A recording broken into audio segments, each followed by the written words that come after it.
عارف الهودي.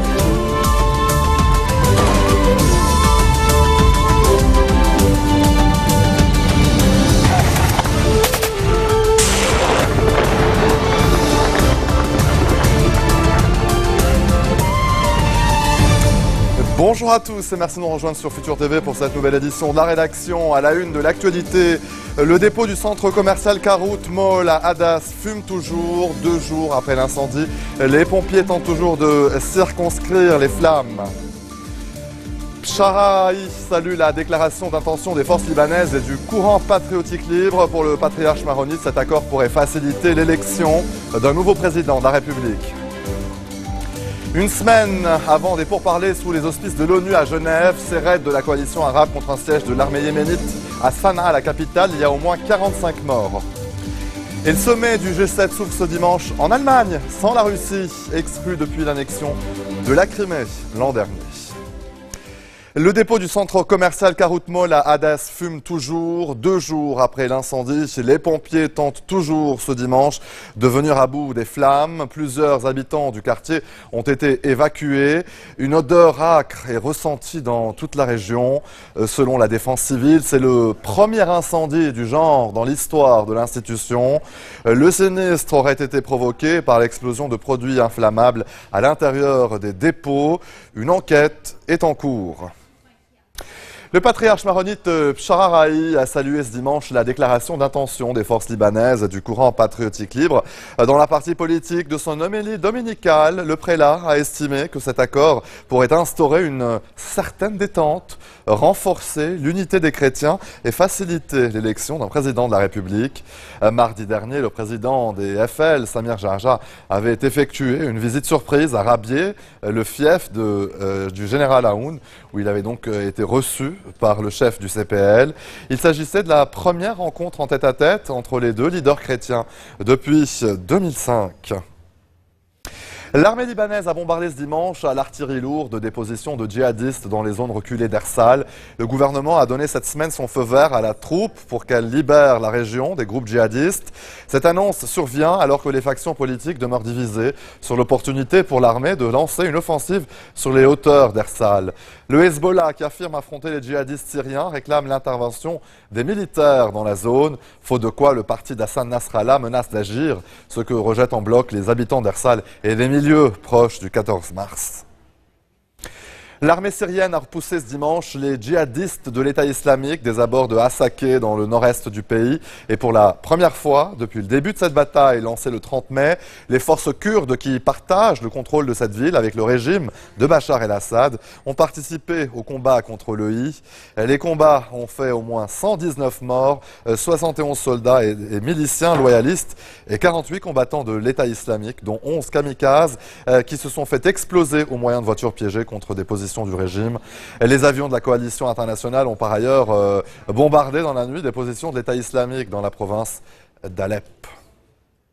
Et dans le reste d'actualité régionale, une semaine avant des pourparlers sous les auspices de l'ONU à Genève, au moins 45 personnes ont été tuées ce dimanche dans des raids menés par la coalition arabe sous commandement saoudien contre un siège de l'armée yéménite dans la capitale Sanaa.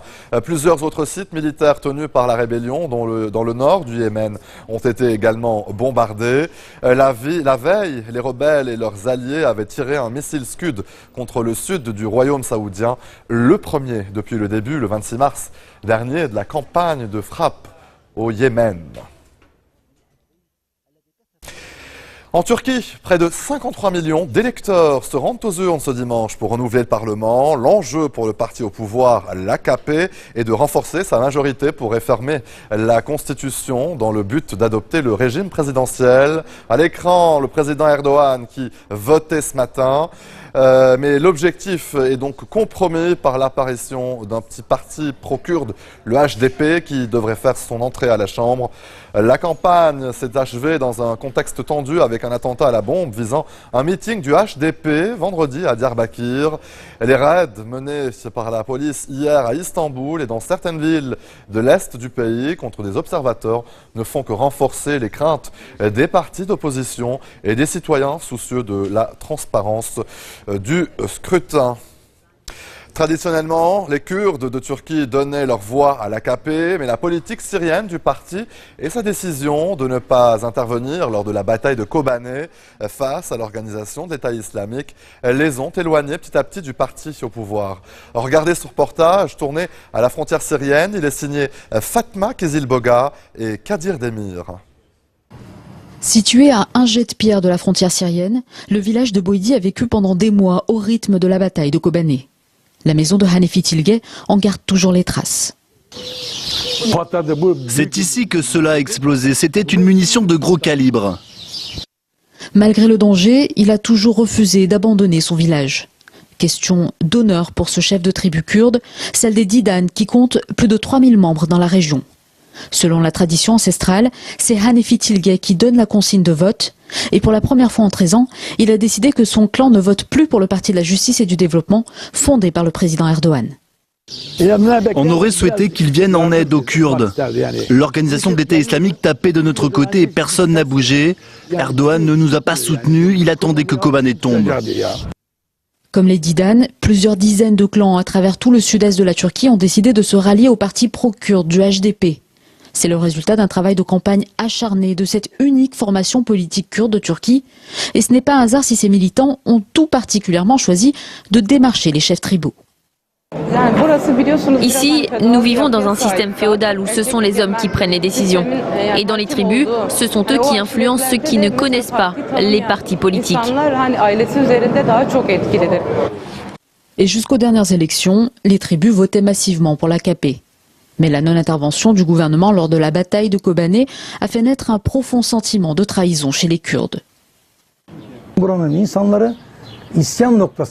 Les gens d'ici étaient au bord de la révolte. Et si vous voulez mon avis, c'est ce qui a coûté cher à l'AKP. Longtemps séduit par le discours islamiste du gouvernement, la nouvelle alliance des tribus au parti pro-kurde va renforcer le poids politique de cette minorité dans une Turquie de plus en plus divisée. Allez, rester des nôtres au retour de la pause. Barcelone, le club catalan remporte pour la 5e fois de son histoire la finale de la Ligue des Champions.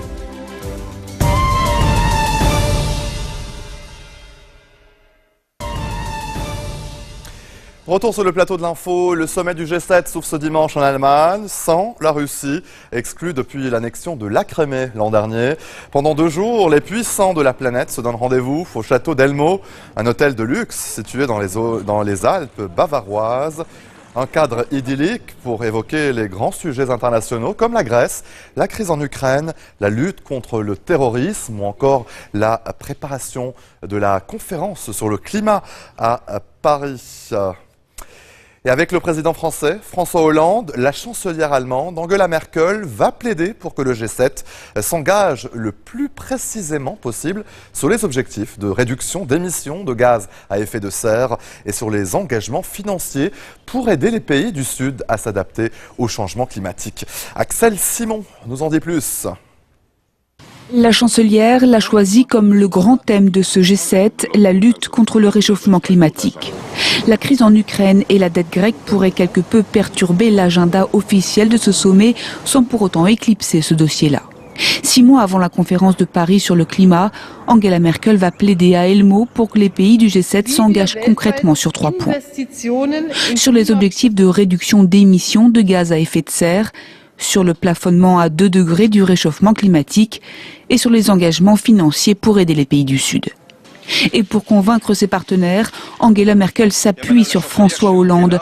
Le 19 mai dernier à Berlin déjà, les 2 dirigeants avaient martelé leurs engagements pour parvenir à un accord de l'ONU ambitieux et contraignant.